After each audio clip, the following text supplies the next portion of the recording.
I'm going to try not to be awkward in this episode. I'm going to try to be straightforward. I made this stupid video like a bunch of times, doing this more than I should be. Anyway, let's just get into this. I don't normally post videos on Sundays, but I thought I would because, the message I heard at church was just awesome.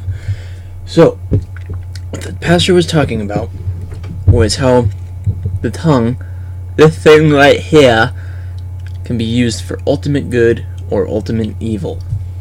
And, it could be that tiny little spark that starts that big forest fire and burns everything to the ground. Or it could be used to build something up. I'm not that great with analogies, so bear with me.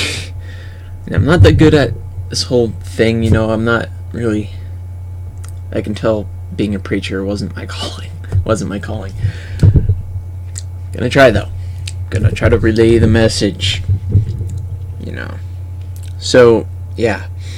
One example he gave was that this one girl's mother had passed away recently, and the mother had been raised Catholic, that was her upbringing at least, and she was also a Mormon at one point.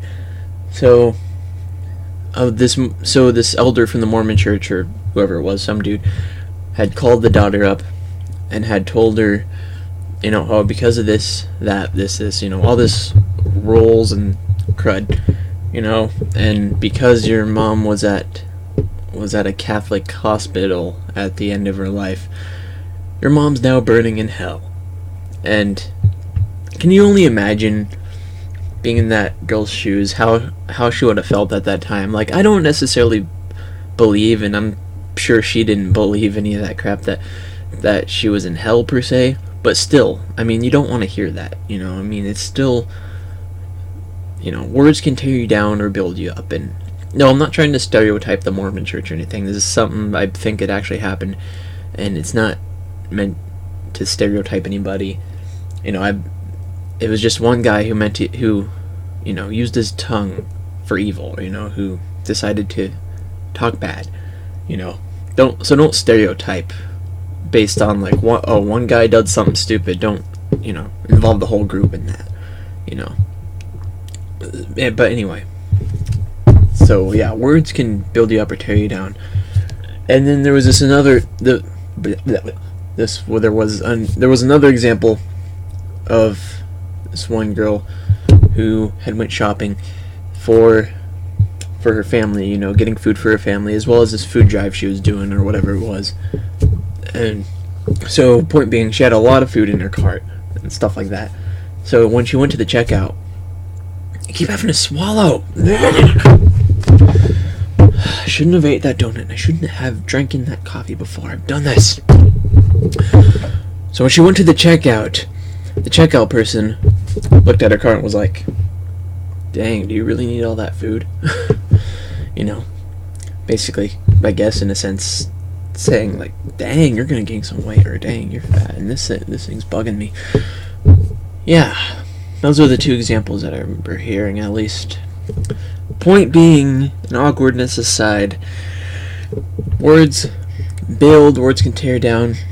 This is the deadliest weapon throughout all history. There's no weapon more powerful than the tongue, because it can be used for good, for evil, you name it. You can use it to encourage somebody and build them up, or you can use it to tear them down and make them feel cruddy. And words can change the world. Just because of this, and what you just choose to do with it. You could probably conquer the world if you wanted to. You could just make people just feel bad about themselves, make people wish they weren't alive anymore, or you can make them be glad they're alive. You can encourage them, bring them up. It's all how you choose to use it. And it is harder to tame than a lion, the tongue. It is that, crazy. And, it's all with how you choose to use it. And I'm just not trying to preach to you guys. I'm just letting you guys know, relaying the message that use your tongue for good. It's all with how you choose to use your tongue. for good or for evil and whatnot. And yeah. So, yeah, I'm not really one of those guys, who subscribes to the whole religion or anything, but I'm just letting you guys know. I mean, my church isn't really religious. I think it's like non-denominational. It's like one of those churches where the pastor isn't an elder or is above you and giving you rules and stuff. There's no elders. It's just a bunch of people who get together, worship God, and then there's a guy who is the pastor, who I guess is the leader, not deemed, but he's the leader. He's equal with everybody else. He's not above you or below you. He makes as many mistakes. He's just as sinful, but every group needs a leader. You can't just be like burp, burp, burp, burp, burp, burp, burp. But anyway, so yeah, that's what I believe church is for fellowshipping, for learning more about God, and just being a community together, under God. And if you are a Christian, you are a representative of God Himself. Like the moment you accepted Christ into your life, you were instantly deemed a representative of the kingdom of heaven. That's a lot of pressure, but it's true. You are basically the vehicle for the Holy Spirit, for Christ Himself. Again, I'm not trying to preach. This goes for atheists too. Everybody listening, use your tongue wisely. Words can build you up or break you down. Words can be, words. They can be used for bad. They can be used for good. So, and how you use those words can affect the people around you. That's all I'm trying to say. This goes for anybody and everybody out there. But what I was saying is for, especially for Christians, what we believe is, you are the representative of God, and, you are basically the car, and, you've asked Jesus to come and drive you, but you're the car, don't be a Ford. You need to cooperate. You need to be a cooperative car, Don't break down. Don't swerve to the left. Don't swerve to the right. You need to be aligned, and, and be willing for Jesus to drive you. I don't know, guys. I'm not that good with analogies. But, and again, it doesn't matter who you are. You can be an atheist, and this still applies to you. Is words, This is still a deadly weapon, no matter who you are. And you choose how you use it, for good or evil.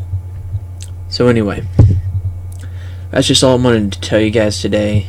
I don't normally post on Sundays, but I thought I would do that.